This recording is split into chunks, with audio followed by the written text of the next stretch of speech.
जय श्री राम दोस्तों, वेदांत रस के माध्यम से आज हम सब भगवान हनुमान जी की कुछ कथाओं के बारे में जानेंगे। कहानी कहने की कला संस्कृतियों और धर्म से परे है। देवताओं और पुरुषों के वीर कर्मों के बारे में बताते हुए प्राचीन काल से किस्से और गीत लिखे जाते रहे हैं। भगवान हनुमान कोई अपवाद नहीं है। हिंदू पौराणिक कथाओं में उनके द्वारा अपने जीवन काल में प्रदर्शित किए गए साहस, शक्ति और भक्ति के बारे में बोलने वाली विभिन्न कहानियों का वर्णन और गुण है। कुछ महाकाव्यों में उनके कारनामों के बारे में बात करते हैं और अन्य हमें उनके जीवन की वैकल्पिक कहानियां देते हैं। पहले भी पश्चिमी देशों में कॉमिक्स और सुपरमैन, बैटमैन और स्पाइडरमैन थे। हमारे पास हमारे बहुत ही देसी सुपर हीरो हनुमान थे। एक अच्छे खिलाड़ी की तरह वह एक बेहतरीन ऑलराउंडर थे। वह बुद्धिमान, धैर्यवान, दयालु, मदद के लिए तैयार, शालीन, एक बड़े कारण के लिए समर्पित, विनम्र, निश्चित रूप से बेहद मजबूत थे। उनकी कहानियों का उपयोग पुरानी पीढ़ियों ने युवा पीढ़ी को सिखाने और प्रेरित करने के लिए किया है। टेलीविजन शो का एक अच्छा हिस्सा भी रहा है जिसने ऐसा ही किया है और अपार लोकप्रियता हासिल की। यहाँ कुछ शानदार और प्रसिद्ध किस्से हैं जो आपको फिर से ताज़ा कर देंगे और आपकी याददाश्त को भी ताज़ा कर देंगे। ये वानर भगवान की कुछ मनोरम कथाएं हैं। भगवान हनुमान। नंबर 1, हनुमान जी बचपन में शरारती थे और कभी कभी जंगलों में तपस्या करने वाले ऋषियों को चिढ़ाते थे।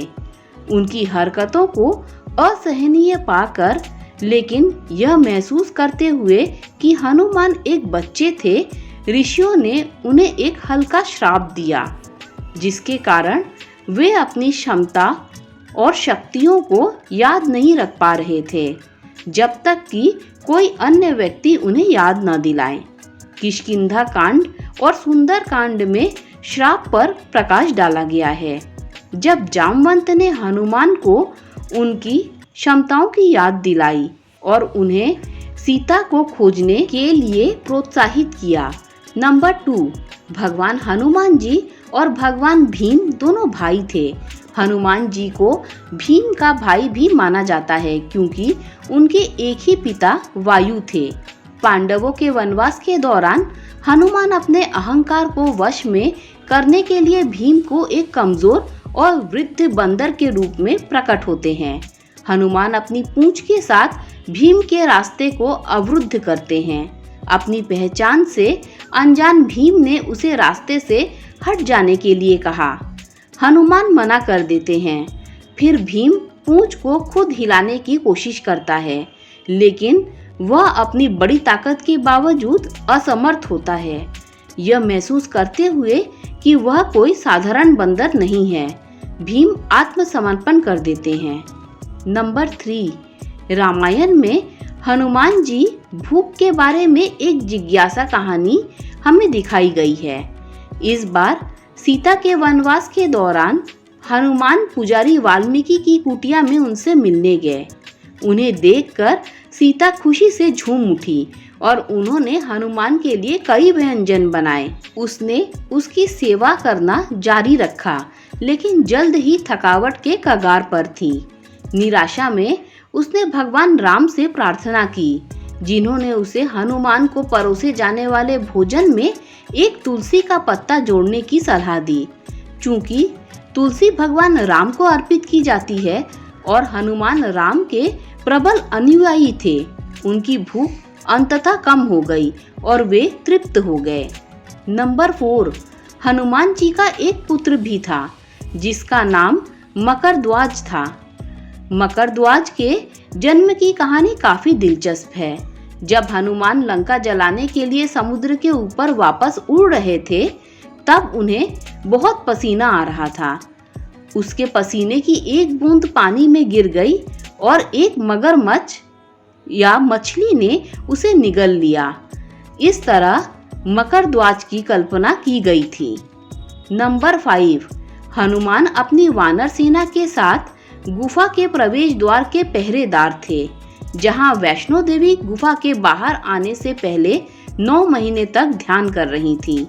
बाणगंगा नामक एक धारा, जहां देवी ने अपने तीर का इस्तेमाल पहाड़ी से पानी की एक धारा निकालने के लिए किया था, जब वह प्यासा हो गया तो हनुमान की प्यास बुझाने के लिए वैष्णो देवी ने उनसे भैरवनाथ को अपने पास छोड़ने के लिए कहने से पहले हनुमान ने भी भैरवनाथ से युद्ध किया। नंबर 6, राम की मृत्यु नहीं होगी, क्योंकि हनुमान यम मृत्यु के देवता को राम पर दावा करने के लिए अयोध्या में प्रवेश नहीं देंगे। हनुमान का ध्यान हटाने के लिए राम ने फर्श में एक दरार के माध्यम से अपनी अंगूठी गिरा दी और हनुमान से उसे वापस लाने को कहा। रास्ते में हनुमान नागों की भूमि पर पहुंचे और राम की अंगूठी खोजने के लिए अपने राजा की सहायता मांगी। राजा ने हनुमान को छल्लों से भरी एक तिजोरी दिखाई, जो सभी राम की थी। उन्होंने हनुमान से कहा कि जब समय के चक्र में जब एक राम को मरना होता है तो एक दरार के नीचे एक अंगूठी गिरा देता है, ताकि एक हनुमान को उसके पहरे से हटा दिया जा सके। दास को पकड़कर और गहरे दुखी हनुमान वापस पृथ्वी पर आ गए। हम आशा करते हैं कि आप जहां भी जाते हैं, भगवान हनुमान का आशीर्वाद उनका अनुसरण करता है और वे आपको सुरक्षित, खुश, स्वस्थ और समृद्ध रख सकते हैं। जय बजरंगबली।